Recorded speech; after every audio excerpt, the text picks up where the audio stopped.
Today on our show, we're going to be discussing who is buying homes right now, and it may surprise you. We're also going to talk about how Powell has discussed stopping quantitative tightening. And lastly, we're going to get into how do you compete with all cash buyers. Yeah, it's funny. The headlines are all like BlackRock and, all these big companies are buying up the single family. But what we have here is kind of surprising, right? Yeah. So basically, if we break down, who's actually buying homes right now, who can afford to buy homes right now, you're looking at baby boomers buying 42% of the homes, which I don't think is really surprising anybody. You have Gen X at 24% of the homes, millennials at 29% of the homes, and 5% and under of the homes are bought with people that are younger than 34 or older than 78. That's a big difference. It's a big jump. Yeah, but less than 5% are institutions, right? Well, it's really interesting. We haven't got to that yet. We're getting there soon. So first, let's discuss just the ages in general. So Sure. I think it's very interesting that up until 34 years old, it's only 5% of people that's not good, by the way. Right, that are buying houses. The age of the first time home buyer has moved dramatically because of affordability. Mm-hmm. That's we have to fix that somehow. We need to be able to deliver affordable housing. Well, and right now, first time home buyers are making up 24% of the new buys. And typically those were closer to 38%. So it is down significantly since 2020. Yeah, you think about that. Like this is 15 years from the time they get out of high school. Mm-hmm. Right? That's a long time. Remember when we were growing up where, you used to be able to save even a little bit and you'd be like chipping away and, well, maybe not you. I don't know. Were you in credit card debt? You were in credit card debt. A little bit. Yeah. I never got in credit card debt. Well, the most I ever had was less than $3,000, Mm-hmm. which seemed like a lot for me way back. That was back when Moses was a kid. But the point is this is not good. I mean, a lot of, in my day, and I don't know how it was for you, a lot of people were buying homes in their late 20s, 10 years out of school, right? I think it was different for me. It felt like more like early 30s. Okay, well, and here we are. It's only 5% now. I had a lot of friends that owned homes by the time they were 34. I mean, a lot, mm-hmm. right? And it's what was interesting back then for me is if you started straight in, like I grew up in a blue collar town where it was Boeing, Scott Paper, Kimberly Clark, Weyerhaeuser, it was a high hourly job, but I would go home during college and my friends of mine would own houses. Mm-hmm. I would go to their houses, right? And I'm talking about I was still in college. So, things have changed a lot, obviously, since then. I know I'm going way back, but there's something when my generation, even if you completely mess up the way that you manage your money, you can still fall back on your home equity. Right. And that's the big piece of it is, when people get older, not having a home, you're going to still have those rent payments. Right. And, for me, I think it's different by area too. My friends in Ohio obviously bought homes earlier than my friends out in Phoenix because the homes are literally half the cost. So it does make a difference. And even now, I am sure there's certain parts of the country where the first-time home buyer is younger and parts where it's older. But, it just is an interesting statistic because, that is delaying, everyone getting started with their life. It's delaying having kids. It's delaying, a lot of different things. And it's not necessarily getting any better. And the reason why I just wanted to kind of go back there is because I'm actually seeing it now. I'm seeing friends of mine in high school and college that I would say had an okay, financial life. I would say okay. But what they have to fall back on is their home equity, mm-hmm. right? Because that's the one thing, kind of stayed constant, right? No matter what happened. And so this has a processional effect. That's all I'm just saying. If we're heading toward a renter nation and we have less than 5% buying under the age of 34, it's not going to show up for a good 20 years, but it will show up. Trust me, it will show up. The middle class is going to there's going to be a bigger gap for sure. Oh yeah, on the retirement. Yeah. And I thought this was interesting too, where your mom and pop investors are about 25% of the purchases. And your institutional investors are less than 5%. So, we're there now. Hold on. We're there? Yeah, we're there now. Okay. All right. So you hear a lot about institutional investors and how, they're the ones that have created these asset bubbles. Well, the truth is right now, they're not really buying hardly anything, but your mom and pop investors are still buying a decent amount of property. Yeah, they are. They are. And I think what's happened is, I don't know if it's the internet, it's YouTube, it's, all these things. People are starting to realize that maybe it's not such a good idea to stick all my money with a wealth manager. Right. Right. And maybe I should go buy, a house in my neighborhood and throw my kid in it. Right. Mm-hmm. We just actually met last night. We had dinner with right. Yep. I don't know the age of the woman. I have no idea, but she bought a home and her son's moving in. Yep. Right. So that's kind of what's happening.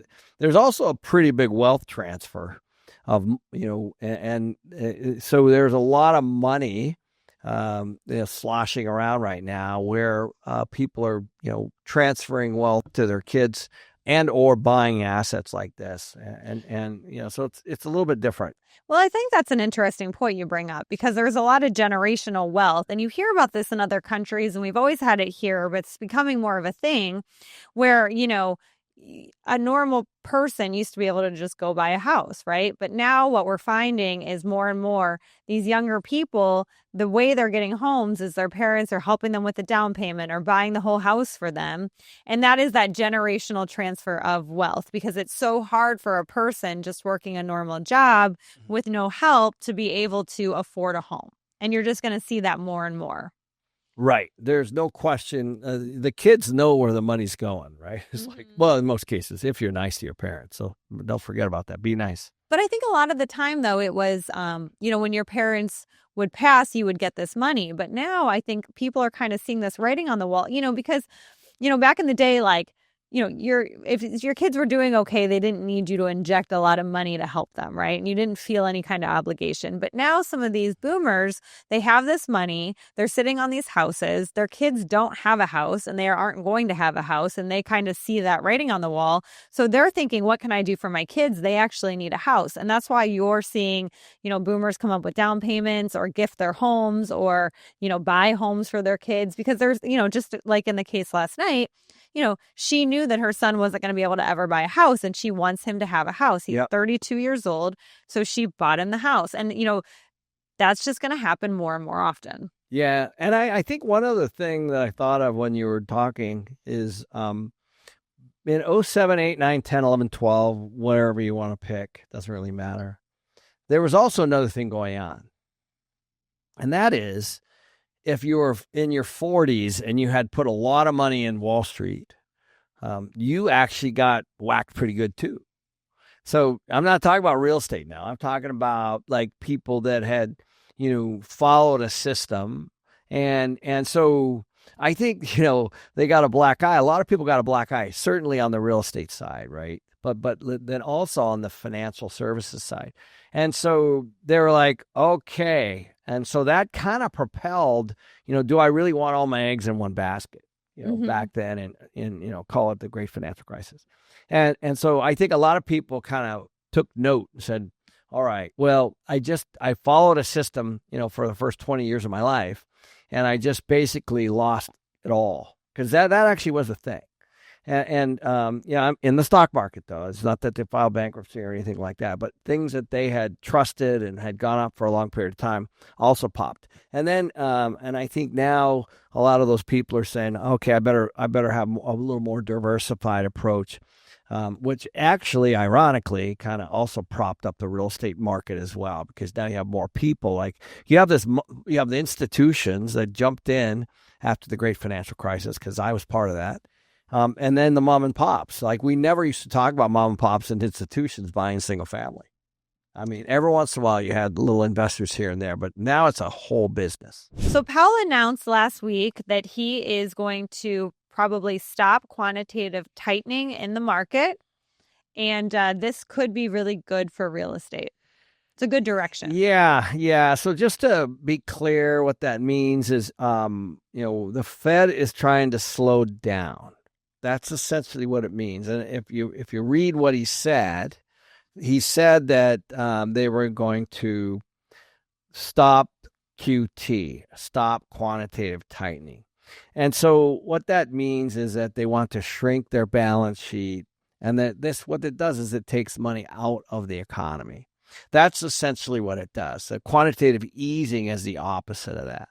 And so, now he just said this. It's only been a couple of weeks. The Fed is supposedly going to lower their interest rate by a quarter point here toward the end of October. And just if you guys want to take a look at CME Group, FedWatch, it's kind of a barometer where they take all these indicators and they have a probability. But I think it's interesting that he's taken this position. He's taking it as a result of what he said was inflation is not at its target, and he's concerned about unemployment going up. Well, and I think the biggest thing to take away from this is it's a pause of what he was currently doing. So they're currently tightening, and they basically were trying to slow down the economy. And now, that they've stopped tightening, they're not easing yet, but it's kind of a pivot of we need to let go of the reins of the economy a little bit, and let it kind of even out because it can't handle any more tightening than what we're doing. And that's kind of what you saw over the weekend with the repo markets. All that was from too much quantitative tightening. Yeah. So quantitative easing is buying, and quantitative tightening is stopping buying. Mm-hmm. So that's essentially, it's like taking your foot off the gas, right? Right. And you haven't quite hit the brake yet, but you're basically just taking your foot off the gas right now. And so when you're quantitative easing, then you're actually spending dollars, essentially they call it printing dollars, to buy assets. And that increases the money supply, which supposedly makes bonds rise and interest rates go down. So this is really an interesting timing that he's doing this now because of the interest rate supposed cuts that are supposed to happen in 2 weeks. Well, and it gives some stability to the bond markets, and that's kind of what's been holding up interest rates going down. So hopefully this evens them out, and then we start to see some relief on the, the mortgage side, right? The interest rate side. So I think that's step one. And you have to kind of stop quantitative tightening before you can start quantitative easing. So if he chooses to go that route, you do this before that. So it will be interesting to see over the next few months what he decides to do. That's why I think it's a pivotal point, because quantitative tightening supposedly pushes rates higher. Mm-hmm. That's essentially what it's supposed to do. And Powell basically said that they're going to start QT. Start quantitative tightening. So it's the opposite of the message of the markets, which is lowering rates. So it's going to be a really interesting couple of weeks. So now we're going to talk about all cash buyers. And I think those of you that are in the market, you feel very intimidated with trying to compete with all cash buyers. But the truth of the matter is, from a realtor's perspective, it's not just that they have cash. There's so many other things that are involved in their offer that we want to go over it with you so you can understand, even if you don't have cash, how to compete with them and how to make your offer a better offer. Yeah, it doesn't mean that if somebody comes in and they're competing against you all cash, that you're going to not get the deal, right? I think I can understand that where they might think that, right? Oh, they've got all cash, they're going to be fine. The seller doesn't care. Like, you know what I mean? Well, it's the price. It's the price, but it's not that. It's not just the cash, right? Like, the only thing that a cash offer really does on paper is it makes you close in 2 weeks instead of 4, right? I mean, that's really what it does. So, yeah. The difference in the 2 weeks, yes, that's nice, but at the end of the day, it's not the biggest thing. But there's other things that these very sophisticated all cash buyers do and don't do that does make their offer more appealing. Yeah. So what are some of those things? So one of the things is the earnest money, right? Like when, I know you only have to put down 1% earnest money, but obviously if you put down more earnest money, the buyer thinks you're more serious. Yeah, I think that's true. And like the house that we wanted, I put $1 million down. Mm-hmm. Like, you know what I mean? I wanted the house. I wanted them to know I was serious. And so there are different strategies, and certainly the down payment is one of those. Well, the earnest money is one, and the down payment is another strategy, right? So I know that a lot of buyers, they want to put the most minimal down payment that they can, and then they can afford the monthly payments. But as a seller, what you're looking for is a qualification of the buyer. So the nice thing about cash is, they're not going to get rejected for their loan, okay? But when somebody is using financing, one of your fears is that they won't be able to get the financing. Yeah. So if you're putting 5% down, that doesn't look like a very appealing offer to a seller, because it's like you're only putting 5% down. That's not a lot of money. Maybe that's all you have. And, the all cash offer is going to be much more appealing than a 5% down offer. That's a good point. And by the way, this also has a lot to do with the price point, right? Like, if it's 100, 200 grand, it's very, very different than if it's, in 5, 6, 7, 800,000, $900 million homes, right? Yeah, I mean, kind of, but I don't always think that it is. I mean, I think that, everyone wants a cash offer because of the quickness of the close and because they're going to get financing. And so if you can assure them and make them feel better about the fact that you're going to be able to get financing, that's half the battle right there. Yeah, I think that if I'm, similar to like the deal you just did recently, if there's a deal that's been on the market for, 4, 5, 6 months, and it's been lowered and all that kind of stuff. It's very similar to what we had. We had the house we bought was on the market for almost 300 days, right? Now it was a higher price home. But the guy was, by the time you've lowered the house by, I don't know, 3, 4, 5 times, you're frustrated, right? You're frustrated with the realtor. You're frustrated with the market. Maybe it's you. Maybe you thought it was more, and you're telling the realtors that you're smarter than they are. Who knows what the issue is? But the point is, there's a fatigue that goes on with the seller. That is the perfect one to do in all cash. All cash, low offer, quick close. I get that. But early in the listing, I don't think it makes all that much difference. Yeah, I mean, I think the other things, though, that people aren't, taking into account is when somebody's buying all cash, typically they're a more sophisticated buyer. And here's what they don't do. They don't ask 500 questions to the seller before they put in the offer. They don't do that. And that is a huge one that I deal with my first-time home buyers versus my investors that have cash. I know as a first-time home buyer, you're scared to make an offer on a property. So you want to know the age of the roof and the age of the HVAC. And if, the property has pests and, there's just 500 questions you have. Ask those questions after you're in contract. That's a really good point. You bring up a really good point. Like, there's a language that, like I would call seasoned investors use. And they've just seen so much that they're not going to pour over all the little details, right? Like they're going to highlight some of the bigger ones, some of the survey issues, some of the but potentially zoning issues, on if they want to do something, or a renovation issue, or height, the bigger picture stuff. They're not going to get into the weeds on a lot of the small stuff, even though I know that's important. But especially if it's a rehab, like if it's a flipper, like they're not going to go crazy with the home inspector. You know what I mean? Well, it's not even with the home inspector.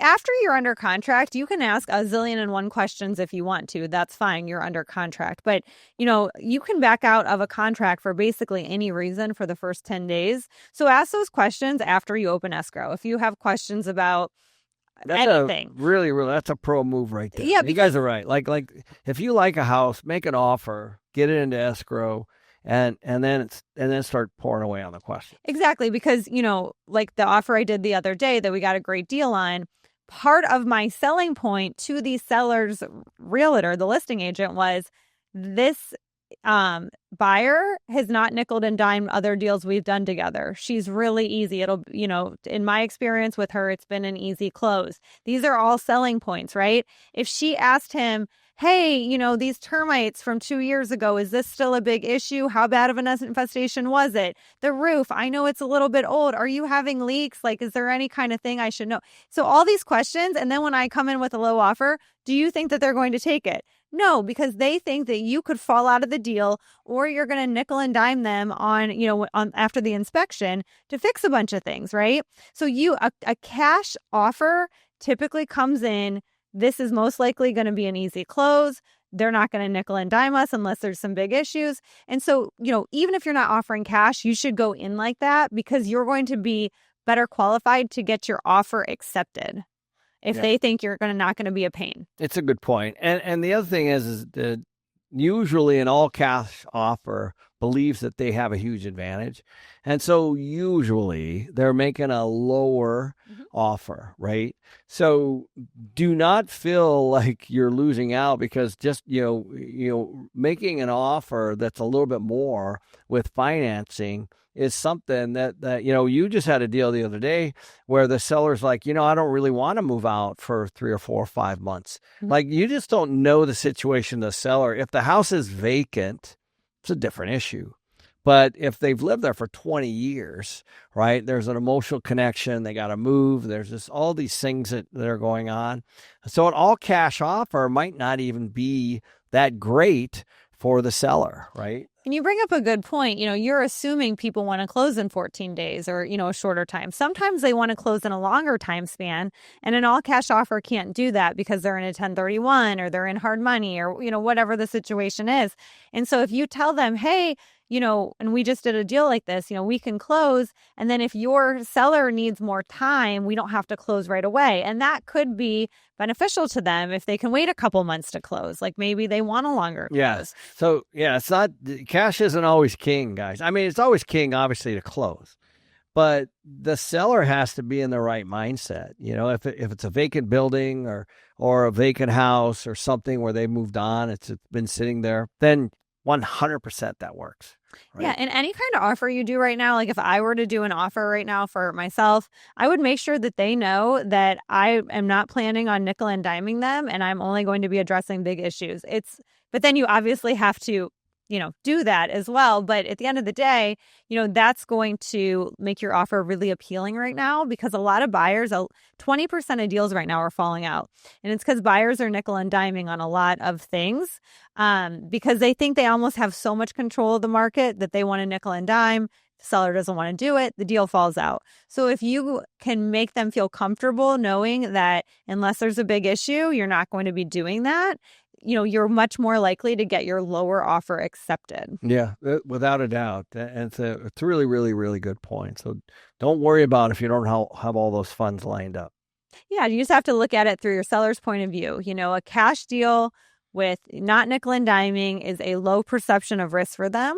So make your perception of risk low as well and kind of follow that model, even if you don't have cash. Yeah, good one. Thanks for tuning in, and we'll see you guys next Thursday.